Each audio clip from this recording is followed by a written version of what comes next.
Nagbabalik na ang Mikaya? Laking gulat ng lahat ng pagpasok sa exclusive live ng BINI ay nagbulungan bigla ang Mikaya na ikinagulat ng lahat. Habang nagpasabog naman ng kilig ang makulit na hindi inasahan ng mga Blooms. Talagang ramdam ng Blooms ang ayuda.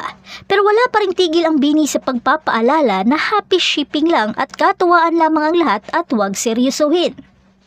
Dahil tila wala ring kapaguran ng mga toxic fans na punahin ang bawat isa. Ang mabigat pa nito ay pati mga kaibigan nila ay nadadamay na. Ano ang masasabi mo tungkol dito? Nagpapasalamat ang Nations Girl Group na BINI sa natamo nilang mga awards. From Grand BINIverse, Awit Awards, Star Magic at sa Break to Do Awards. Sa loob lamang ng isang taon ay tila umusbong palalo ang karera ng BINI at may sorpresa pa sa mga susunod na taon. Saan ka pa?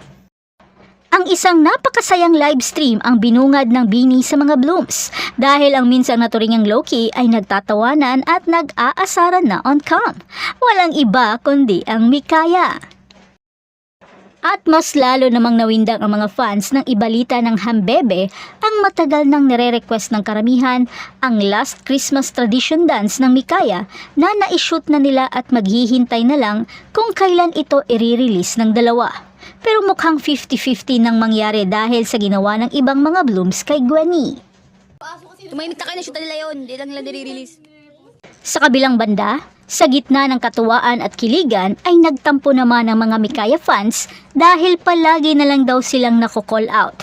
Ang sentimiento nila ay minsanan na nga lang daw nila itong makitang close at di nag-iilangan ay na-call out pa. Dahil nga sa puro Mikaya na lamang ang nasa chatbox ng kanilang livestream at tila parang naghihiyawan sa kilig sa loob ng chatbox ang kanilang mga fans. BINI to, BINI! It's 20... Pero tila hindi nagustuhan ng ibang mga fans at nagtampo sa ibang mga BINI members at lalong-lalo na kay BINI Gwen. Hindi ko alam kung paano nila inatake sa ex pero umabot na rin kasi sa nag-repost na si Mika Lim patungkol kay Gwen. Tila target na naman ng mga ibang bashers si Gwenny pero andyan naman ang 7 para bumak up at protektahan si Gwen.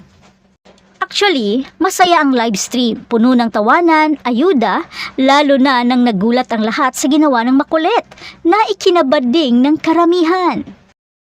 Pero gaano man kasaya ay nagtapos pa rin ang live sa isang paalala na ang lahat ay katuwaan lamang at kontrolin ang mga emosyon. At syempre hindi pa rin mawala na kailangan pa rin i-call out ang ibang mga fans dahil sa sobra na rin ang pinagagawa at tila nawawala na ang privacy ng BINI at pati rin ang kanilang mga kaibigan. Sa puntong ito, nag-voice out ang ibang mga BINI members sa kanilang mga naranasan at iba nilang mga kaibigan. Sa livestream na ito, isiniwalat ni BINI Aya na nagkaroon ng anxiety ang iba niyang kaibigan na tipong kinailangan nilang i-delete ang kanilang mga social media account dahil sa pangingisyoso ng ibang mga fans. Lalo na si Colette na mini-message privately ang kanyang mga kaibigan. Kaya nananawagan ito na itigil na at siya na lamang ang i-message dahil siya lang naman ang BINI. Wawa naman!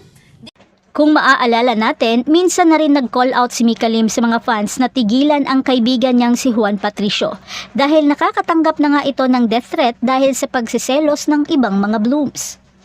Habang si Aya naman ay nagkaroon ng rumors na may boyfriend na dahil nakasama niya ito minsan at nahagip ng kamera sa isa sa mga fans. At kumalat ito at nakarating nga kay Aya na agad naman nag-comment sa naturang post. Kaya agad nag-call out ang ibang mga BINI members sa ex. Agad naman itong pinabulaan na kaibigan lamang. At nangyari na rin ito kay Joanna habang kasama niya ang ibang mga kakalabas lang sa bahay ni Kuya. Umugong ang issue na yon at umabot na pati ang kanyang ina ay namagitan na rin. At marami pa ang mga instances na ganito. Kaya minsan, kinailangan maging pribado ng girls di dahil sa kanila, pero dahil sa mga nakapalibot sa kanila na mga pribado ang buhay at hindi sanay sa kasikatan.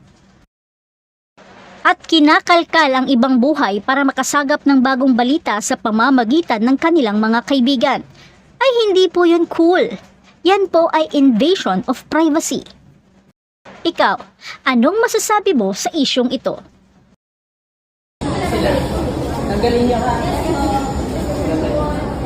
Shot spinning! Okay. But, mabubusog tayong lahat sa napakagandang tugtugan. 5 awards. Na darating pa sa atin from this point on until we get done with our